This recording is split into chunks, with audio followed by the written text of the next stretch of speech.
you ever feel like your mind is not your own? Like there's something else influencing you from the other side, maybe even another dimension. Something looking down on you like you were lesser, like you're a little minuscule of something, like you're a 2D drawing on the great scape of Earth. That, my friends, is what Lovecraftian horror is. It's that moment when you lay in bed as a child and you look up at the corner of your room and you feel like something's looking deep, deep inside of you. But there's nothing. And when you pull the covers over your head and try to escape to your dreams, it's like something's influencing the horror deep into your mind.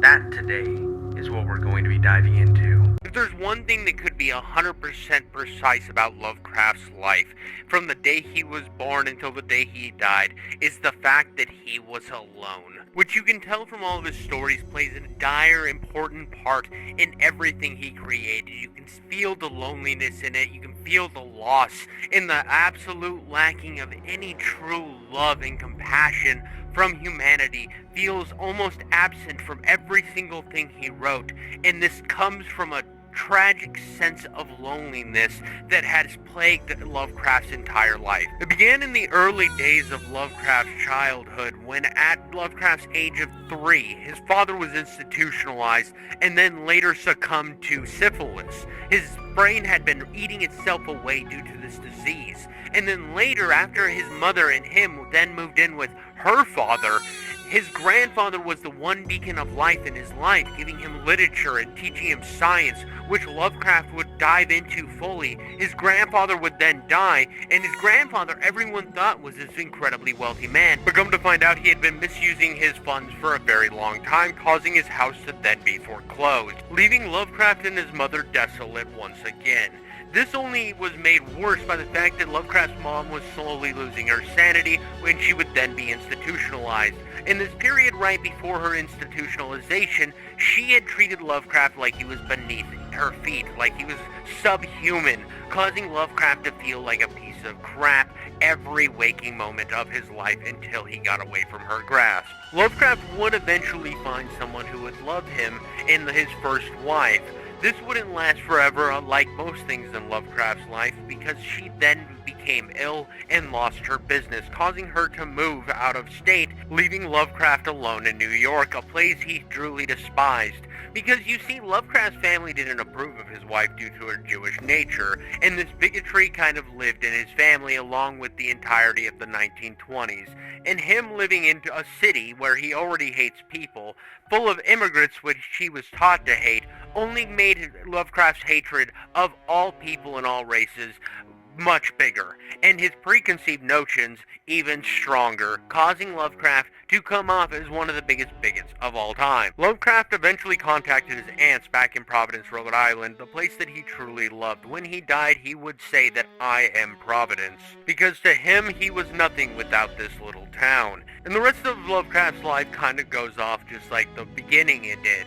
He tried to write, made very little money, was constantly eating spoiled food and whatever he could get his hand on until he eventually got cancer and died. Alone, just like he had been most of his life. He died never knowing that his literature would span over time and create a giant effect throughout pop culture history. He died thinking he was nothing, less than nothing, a failed writer, broke eating spoiled food. In fact, the only reason Lovecraft has any relevance whatsoever is because of a friend of H.P. Lovecraft's who believed that Lovecraft was an absolute genius, and this man was Robert Barlow. And Barlow had himself some deep pockets, and he believed in Lovecraft so much that he opened his own publishing studio that was bound and determined to push Lovecraft's works across the globe, causing it to eventually become incredibly popular in France, then causing ripple effects over to the United States,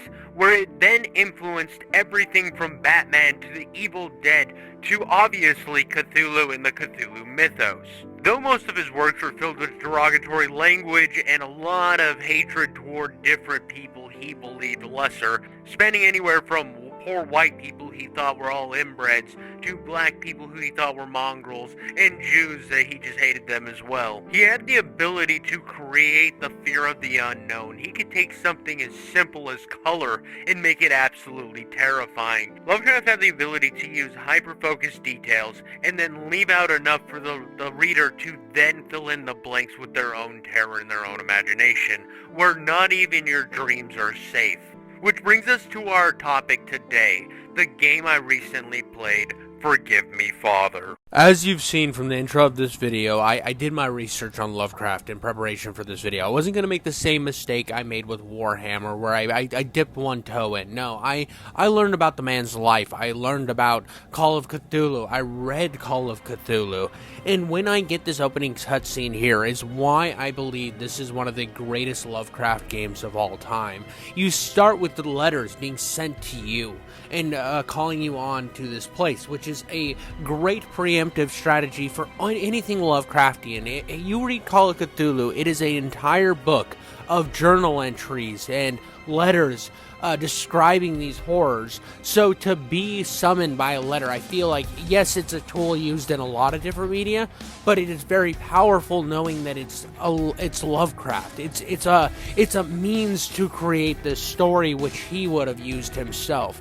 Now, I have heard in the past that making a game a power fantasy ruins the idea of Lovecraft, and I couldn't disagree more. I think this game, by being a power fantasy, strengthens the ideas of Lovecraft, but we'll get to that because I want to kind of highlight some of the things that I didn't like in this game before getting into everything I like, which will be the majority of the video. I don't have a lot of complaints when it comes to this game, but one major complaint I do have is the voice acting. Now, I usually can look over some bad voice lines or cheesy dialogue. It usually only upsets me when it's like hyper-political or nonsense bullshit pushed into the game. This game doesn't really have any of that. The biggest problem is the voice acting's just off, especially when it comes to the narrator. The narrator reads this dialogue like he's reading the back of a cereal box to his child that doesn't know how to speak English yet, while at the same time trying to make it seem ominous and foreboding, but he misses on all accounts. There's a line early on where he says, "This is where you were supposed to meet your cousin. However, the room was empty." And it just isn't like he's spreading out the words unnecessarily long. It taking these pauses where pauses don't belong to almost add a sense of foreboding, but he's missing it entirely. And I know I'm reiterating things I've said before, but you take that same line. "This is where you were supposed to meet your cousin. However, the room was empty."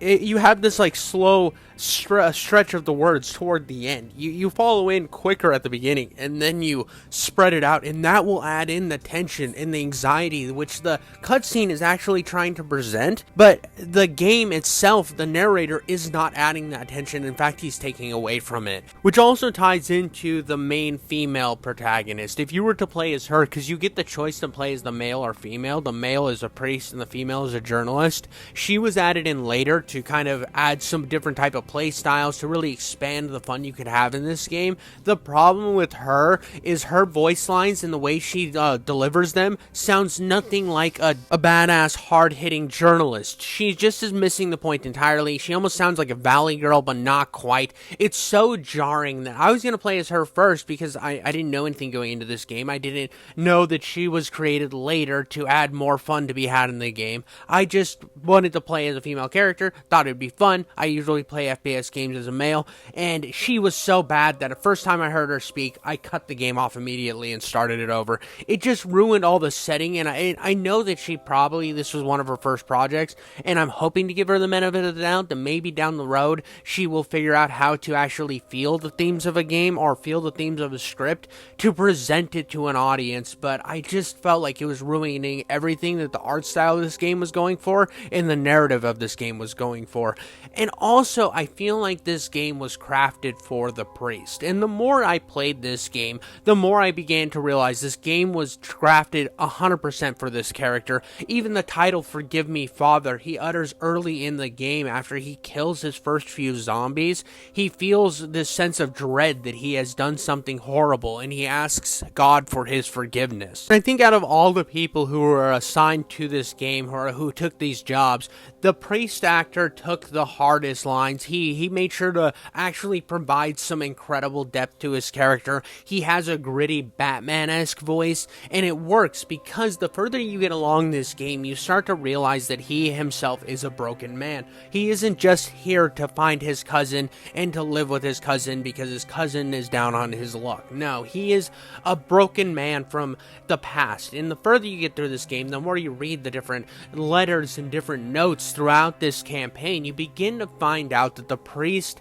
has lost everything prior to coming here. He used to be married, he had a child, he was a wealthy pastor, not wealthy, but he was a pastor who had everything in life. He was wealthy in the terms of love and life and happiness, and that was all taken away from him. And now he's this broken man in search of the only family that remains, only to find out that a cult has taken him. And that's where you start to get into some of the themes of the Lovecraftian world. I mean, once you hear cult, Lovecraft starts dinging in your ear. Not the racist Lovecraft. I'm not thinking about how poor people and people of color are lesser than me, but I am thinking about like, oh, this is the themes, the energy of Lovecraft is here. It's shining through in this game. And every time you jump in and you want to read every single story note through this game, and that's weird for me. I've played a lot of Fallout games where I read about half of the terminals I turn on. There are some games where after I read the first wordy bullshit they throw my way, I just stop reading it entirely. I lose all that allure. But this game kept me hooked from beginning to end. Every single story I could pick up, I was picking up. And though the story isn't the deepest thing, it isn't BioShock by any means, I think what they are able to do with the limited budget and the simple forms of narrative placement that they use is incredible. This game is so well crafted in the fact that you are getting this deep story if you want to look for the deep story, even though, like I said, it is a almost boomer shooter from the get-go. Now, I've tried to explain what a boomer shooter is in the past. I think I'm out of my element. I just want to talk about how games are good and how they have great appeal to me personally. I think any game with an old aesthetic should be called a boomer shooter at this point. Just go hog wild with it, enjoy yourself, but don't call it a Doom-like or anything. I've seen this game be called similar to Doom, a Doom-inspired game, and I think that's completely wrong. In fact, I think this game plays more akin to a Painkiller or a Serious Sam. It is very put on auto aim and just hip fire as hard as can while tons of things rush you and you run backwards. It is very, very Serious Sam-esque. A lot of hard strafing when you do go to arenas like a Doom Eternal. It fits in this weird category where it could be pulled from more of a Doom Eternal Serious Sam type game than it ever is an old retro styled Doom game or even something compared to like Rise of the Triad or anything. It really doesn't fit in that genre of old shooters. It fits in this weird 2000s type shooter, but with an older style build engine aesthetic. And I think that works for this game because it feels so fresh. It doesn't feel like another just slapped on boomer shooter. It feels like it was trying to do something different, which I really appreciate. And every gun is so meaty, and everything you shoot just feels like it has such impact. I feel like they really worked their asses off to create some fundamentally amazing weapons, as well as they used a wonderful color palette to really let you know that you are in a Lovecraftian game. It feels like I'm in Hit the Novel Color Out of Space. It really feels like it is grabbing from different themes throughout Lovecraft's entire backlog of novels and utilizing things from here and from there and pulling what is necessary to craft this gameplay, this story. Everything is just so authentic and feels so right. It doesn't just feel like they slapped a guy on there with tentacles, called him Cthulhu, and said, "Have a nice day. Enjoy shooting some Lovecraft bullshit." This game feels like they sat there and said, we love this IP, we love the Cthulhu mythos, how can we incorporate that in a shooter that feels right? And I think by utilizing some heavy feeling guns and just this game has a gnarly vibe, it feels mean at times, and the fact that you are a priest who is slowly losing his faith in God throughout the atrocities he has to commit to try to save his family, it almost feels like it's adding that tension to it, and the colors of the game and the art style working toward that singular goal of madness and despair, at the same time having the bright colors to kind of remind you, yeah, there's something eerie here, but there is still light at the end of the tunnel, hopefully, until you kill enough things that the game turns itself into black and white through a madness filter, as you are starting to lose your own sanity as well. It's just such a powerful gameplay tool, as well as just a very powerful Lovecraftian tool in and of itself. And the variety of enemies really helped throughout this playthrough. I mean, you're constantly every level meeting a new enemy, discovering something new, a new mechanic. And some of the early enemies even have some cool gimmicks where a zombie will pull its head, or will be holding a head, and when you shoot its head off, it puts a new head on, so you have to give it 2 headshots. Or there's this fat guy that if you shoot him in the body in center mass instead of in the head, he will break in half, and then you'll have to kill the second half. Same thing if you hit him with a knife. When you cut him in half, he's already been partially split there, so therefore you have to kill the crawling version of him. And this mechanic didn't span throughout the entirety of the game with some of the later enemy designs, but the fact that they put it in early on when the game's a little bit slower, so you have time to think about this stuff, is perfect. It really works on that idea that this game is a slow build-up. And I know you're thinking, well, the game's so fast-paced, you're shooting stuff all the time. But if you think about the early stages of this game, where you're shooting maybe 10 enemies at a time, and the fact that they have gimmicks and you have to think about them, and you're really on your toes thinking about how do I master this little encounter right here, when later in the game turns into a very serious chaos, madness-inducing hallucination of terror. I love the fact that it starts you out with this tension from how do I defeat this enemy, how do I go about it, to I have God coming after me, through these endless cosmic terrors, that it really does something that I don't think any other shooter has done. And I know I've said this and I'm reiterating it here, because you look at those enemies that take something different to kill, and it feels almost like a Doom 2016, Doom Eternal, where you're thinking about what weapons to use, how to utilize what I'm doing toward this enemy, to then crescendoing into a chaos, serious Sam type of game where you're barely holding on by your teeth while madness consumes your entire goddamn body. It's like the first time you get in bed with a girl, you just want to bam, bam, bam, but instead you know that you need to cool it down, relax, and really think about your positioning so that she has a good time as well. And I've also played a lot of these games with the 2.5D art style. I mean, going back to stuff like Duke Nukem 3D, Shadow Warrior, all the way up into Ion Storm, and I think out of all of them, this game utilized its 2D sprites better than just about anything else. It feels like they thought about different ways of making this game. Can we go with 3D enemies? Would we be able to create the monstrosities we want to create with these 3D enemies at our budget? And they realized no, so they just took the time to individually craft all of these 2D sprites to be as horrific and wonderful as possible, and I appreciate that so much. I mean, even down to the weapon design. As you progress through this game,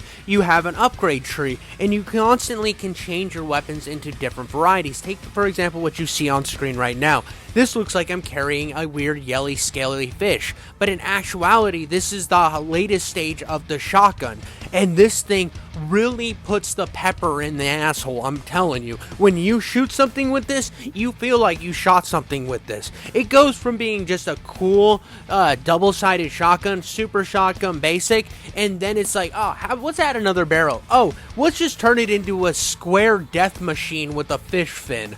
And that's the type of originality this game brings, and it's just everything from the weapons that you upgrade to the world you're in, feels so perfectly crafted for this Lovecraft mythos, and yes, it's still a power fantasy, but yes, it still instills madness as a running theme throughout this game. Are your weapons getting turning into these Lovecraftian horrors? Or are you imagining it because you've become such a evil obsessed killer and completely lost faith in what you were before? I also loved it with the level design in this. It tries to set an atmosphere, but it also doesn't become an endless slog of looking for keys. It feels like everything you do presents you to the next area. It feels more like akin to Quake than it does Doom, and I appreciate that because I don't know how many times I've been playing an old retro style shooter like this, and I constantly am just sitting on my thumbs running around the map where I'm losing the actual themes and energy of the game because I'm constantly lost.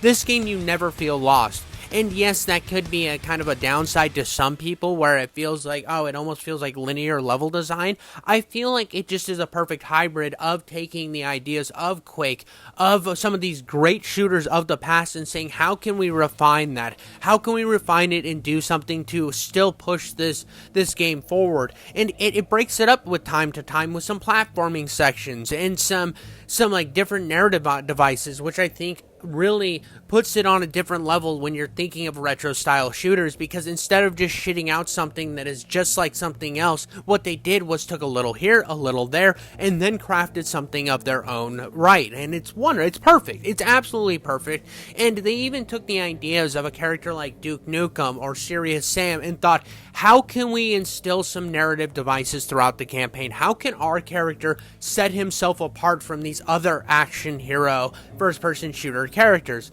And that's by making him a priest who's dealing with the follies of his beliefs. It is wonderful, and it's nothing gets more Lovecraftian than that, because Lovecraft saw his stories as a way to kind of look at religion and how people can become so zealotized over religion or be so instilled in their faith, and to poke holes in that at the same time. Now, I believe that everyone has a right to believe in whatever they want, and faith is a very powerful thing and can drive you in the right direction, but it also, on the reverse side of things, doesn't matter which religion you are, can do this exact opposite if you are instilled with some sort of loss or met with some evil people leading you in the wrong direction, which is instilled by the two different groups in this game. You have your main protagonist who is dealing with the loss of his loved ones and trying to conquer this idea that he can still hold on to his faith even though the world is crumbling around him.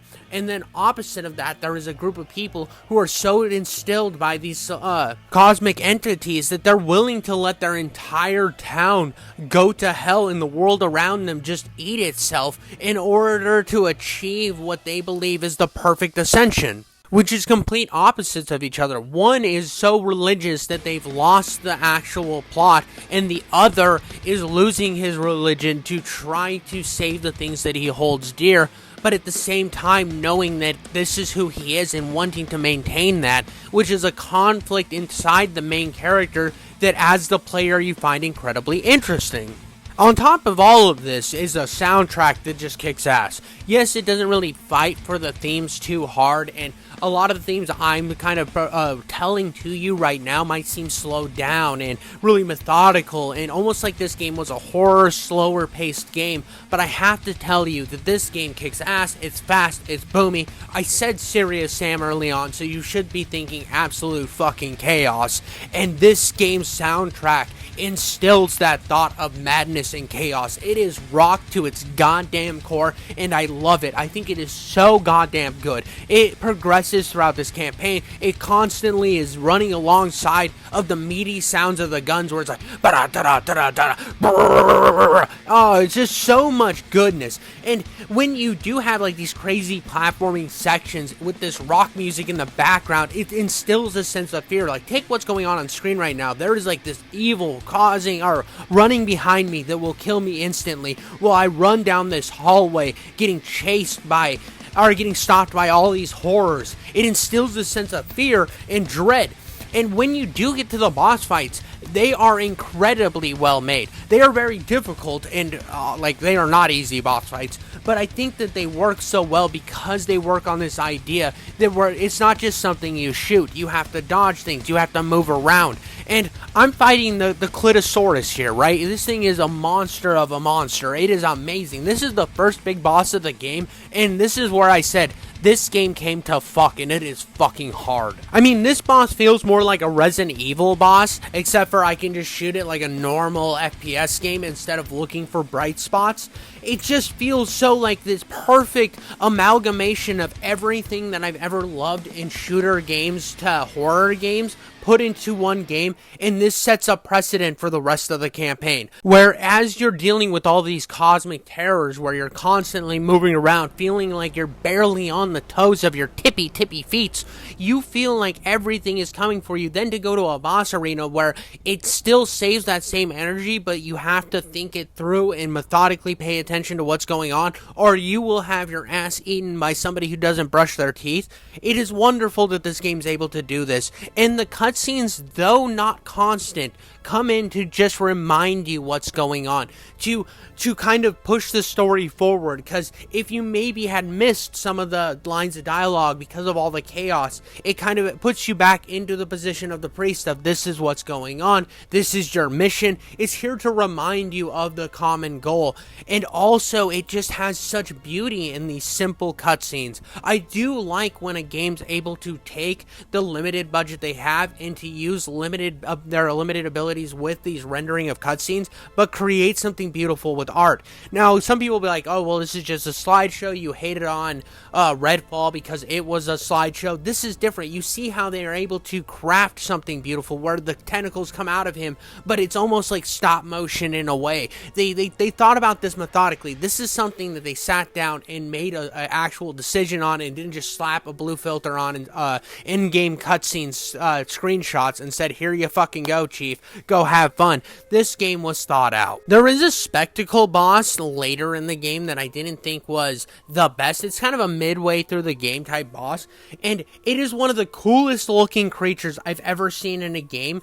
But the gimmick before getting to the end of it is you're bouncing around on these islands, and I feel like it really pulls away from the boss in a way, instead of just like amplifying the fun that could be had here. It is the weakest of this game's boss design, but I also think that it is so far above a lot of the boss fights I have messed with in a lot of games that this game kind of still feels like its most middling boss can also be better than what most games' best boss is. And that's something that even the Souls games have this ability to do. And not that I'm comparing these games to Souls bosses, though if I were to compare them to anything, they have more of a Souls boss vibe where there's a lot of different things and a lot of choreographed moves that you have to preemptively think about, as well as some environmental obstacles to get through during the boss fight. I think even though the bosses are tough in this game, I think that they're so well crafted that I can't really be mad at it. It has such a brilliance in its design. Now, when I first played this game on the Switch, I'm not gonna lie, this game was a nightmare, and that's just because the Switch controls like awful. The Switch is just a console that you should only play in Nintendo exclusives on. Okay, that's not completely fair. I feel like the Switch has its fun when you're on an airplane, but I did find the boss fights to be an unbearable slog in this game, and when I played it on consoles, they didn't feel even half as bad as what they did on the Switch.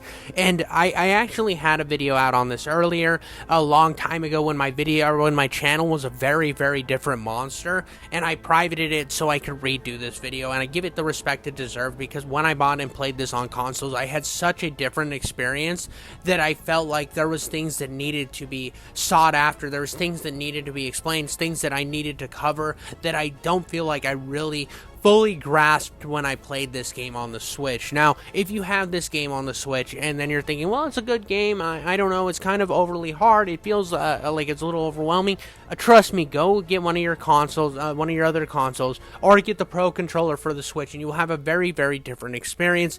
And don't play this in handheld mode. That is my best advice. I know this is kind of a caveat in a different direction, but I do feel like that is something that needs to be said, at least somewhere in this video, on the few different places to play. Play it on your Xbox or your PlayStation before playing it on Switch, and if you do, make sure to play it on console mode in your Switch.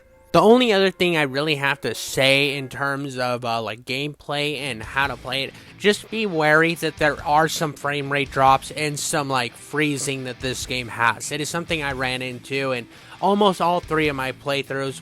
The first playthrough was on the Switch, like I said, and I figured that was just a problem with the Switch's hardware, but I ran into it on PlayStation 4 and PlayStation 5. Because I own this game through the PlayStation Network, and my PlayStation 5 recently broke, so I was replaying it on PS4, and I was running into the stills again. And I mean, it made sense to me at that point, because I was having these freeze-ups on PlayStation 5, that those were the only real, like, issues in terms of gameplay that I ran into.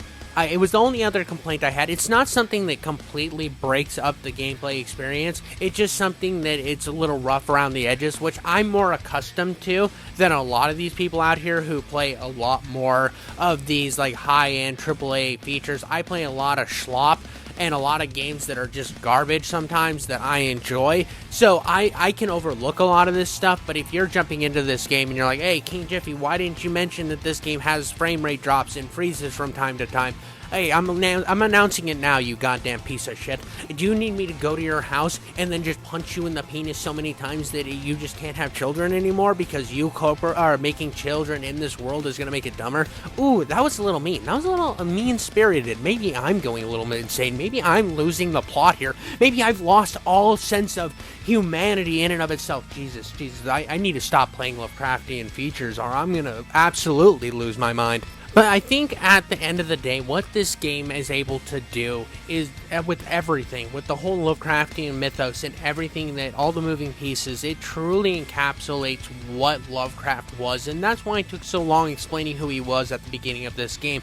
At the end of the day, Lovecraft was a man alone who all he had was his ideas. And this main character of this game is a man who is alone, who's lost everything, lost everyone he loved, just like Lovecraft, who all he has are his ideals, which are slowly fading him into where he is going to end up alone and die alone.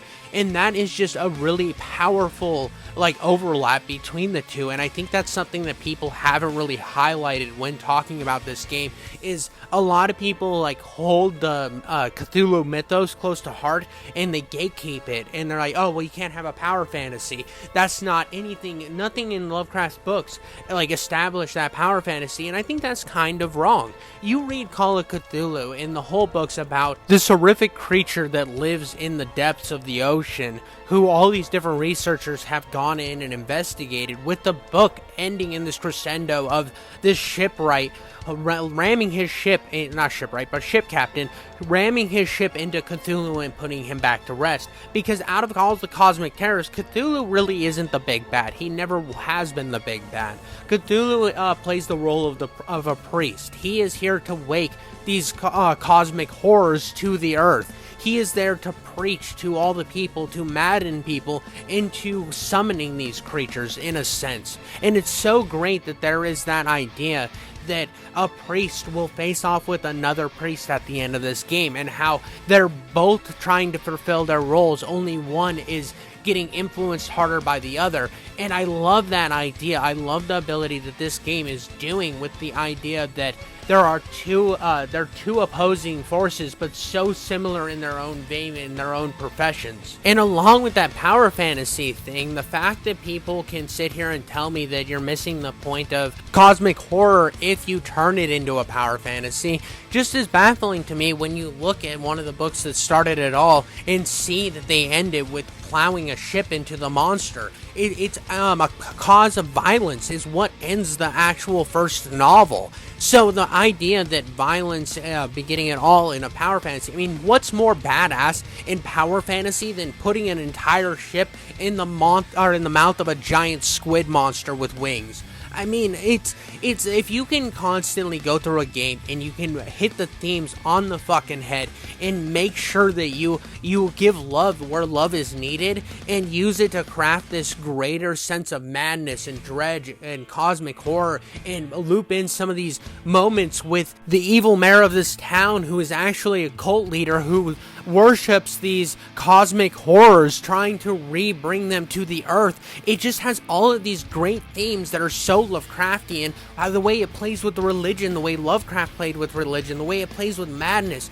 it just all feels so perfect, but it still allows you to have a really fun time throughout this campaign because it's a great shooter on top of all of that. It's something that I have seen when people talk about the Sinking City and how the Sinking City is too action-packed, or because it's an open world, which, well, I get the open world complaint. Sinking City has some issues with being too big of an open world and too hard to traverse, but when you look at, like, the themes of Sinking City, I think a lot of it lands, but this game, I think, takes all those ideas, puts them up to a next level, but then condenses it into a very fun gameplay experience that still manages to hit every Lovecraftian note right on the tip of the clit, the way it should be, baby. The way it should be done, and I really love every aspect of that in that regard. I love the way that the weapons slowly meld into these awful creations, because at the end of the day, what you are doing is an atrocity in this area.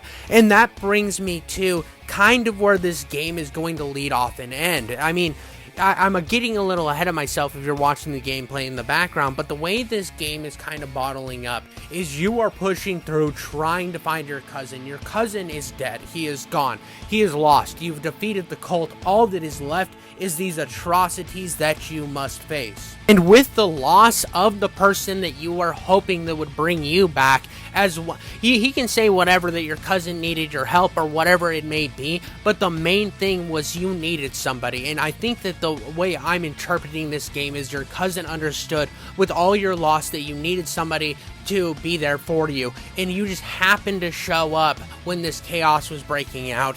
But the fact of the matter is chaos breaking out, or have you lost your sanity? Have you lost everything that made you a good man? Because at this point in the game, once you realize everything's gone, you go batshit wild and just decide you are ending it all. All of this bullshit that is coming your way, you're here to make an example out of it. Every hallway, every ship you get on, you're there to fuck shit up, take ass, take pay, and make the day. That's what you're here to do. And at this point, the way that this game's level design is pushing you in this direction. You're on this ship that then will become like this cosmic horror land where you're jumping through these different dimensions, and in this otherworldly plane, it's all leading to Cthulhu himself. And it pulls, like, you being on the ship, which proves to be your vessel to finally unlock the area that will be the crescendo of the game, is such great level design and environmental storytelling, because it does relate back to Call of Cthulhu, where you are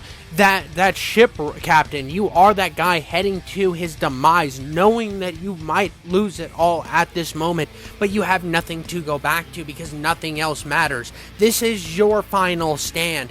And the fact that this game is using a ship to push through to that narrative device, I think is so goddamn brilliant. And if you want to see me play through this whole game, I do have it up on my streams. You can go check it out. I have skipped to Cthulhu because I think this is one of the coolest boss fights, especially against Cthulhu. This is so cool. Yeah, I mean, it is kind of stupid that I'm shooting Cthulhu and that's how I'm beating him, but I don't see it as beating Cthulhu. I see it as beating this mind state that you're in. You are finally delving into the madness, the core of it all, and you are facing it outright. It's not about this whole game was never about the cosmic horrors. It's about the madness you are facing through the loss of the ones you love, through the fact that your whole world has crumbled around you. Yes, there is a cult. I believe the way this actual game goes down is there was a cult in this town. They did kidnap your brother, but you lost the plot. You had lost everything. You don't care anymore, and it's time for you to take revenge, and that is clouding your visions through the use of cosmic horror. And if that means that some of the greater cosmic beings, the ones that live way in the outside, the one that Cthulhu hopes to awake one day, if they're influencing your mind in this direction to cause this carnage, to cause this horror, that is another way you can look at it. And this game has such an ambiguous ending to allow for thought like that, which is perfectly goddamn Lovecraftian. If you've read anything Lovecraft, everything is left to interpretation. Everything is left to leave you. Is your mind the one that's fucking with you? Are your dreams the one that's messing with you? Is the world that you're looking at truly the world you're looking at? And the ideas that are behind this is just so perfectly Lovecraftian Lovecraft that I can't emphasize how great this ending was for this game. Because the idea that he thinks he defeated the Great Cthulhu, that he believes he beat the Lord of Everything, because he has such a small understanding of what he's actually up against. Because I could totally see you getting to this point in the game, being a fan of Lovecraft and being like, wow, they really missed the boat here. There are way more terrible, evil beings in the Lovecraftian mythos that are just way crazier than Cthulhu. Cthulhu is like a stepping stone. But you have to put yourself in the position of this priest. Before this, he thought God was God. He didn't and the fact that these Lovecraftian entities are in themselves higher beings and they replace God is him coming to terms with not understanding what this is. His beliefs have been shattered, and therefore he is left as an even more broken man, facing off against something he truly never understood. And the fact that you wake up in a mental hospital and none of it was actually real, and you went through a rampage through the entire town, but was it real? These are the questions. The game kind of alludes it as you went through like a mental break and killed everybody in the town, but are they being influenced by these cosmic terrors to believe this themselves? And these are the questions that leave this ending with a very ambiguous thought process that leads up to this, that you can sit here and dwell on it. And it's funny because this is kind of a cliche style ending where a guy ends up in bed. He is sitting there. Everything he saw was a lie. He had a mental breakdown. Blah, blah, blah. You've seen it a million times, but it works so perfectly in the scope of this world, in the scope of what this game was trying to do with the Cthulhu mythos, because at the same time, was he being influenced by the cosmic terrors, or were the people in the town actually being influenced, and he just was going down the madness with them by partially being influenced themselves? These are questions that you constantly get asked to yourself when those credits run. And to me, that captures the essence of Lovecraft, more powerful than just about anything else I've played. I've played some different games after this and before this, like The Sinking City, like Dredge, where some people say Dredge is even a better example than most games of how to handle Lovecraftian horror. But I would say this is even better than that, because Dredge doesn't quite, I feel, capture that essence of true madness. Yes, it seems to handle it with a more touch it with the tip of your toe type thing, and it's not here to be your power fantasy. But this game, I feel like, takes all the themes and the ambiguity of Lovecraft's works and then instills it in this perfect amalgamation of an amazing FPS game and a wonderful story at the same time, leaving this entire experience up to your interpretation, whether it's just a fun romp that you can go through with incredibly fun gameplay mechanics that harken back to a game like Doom and games like Serious Sam, and then be this perfect amalgamation of them both while still utilizing some of the best gunplay and different weapon designs that I have ever seen. Or you can dive into the horrors and the cosmic entities that makes Lovecraft's work so brilliant. But let me know what you think in the comments below. Hit me with some Lovecraft lore down there, and make sure to like and subscribe to the channel and share this video to some people. I put a lot of work into this, and I hope it shows through in the final product. That's all I got for you guys today. Thank you so much for coming out and watching, and I'll catch you on the next one.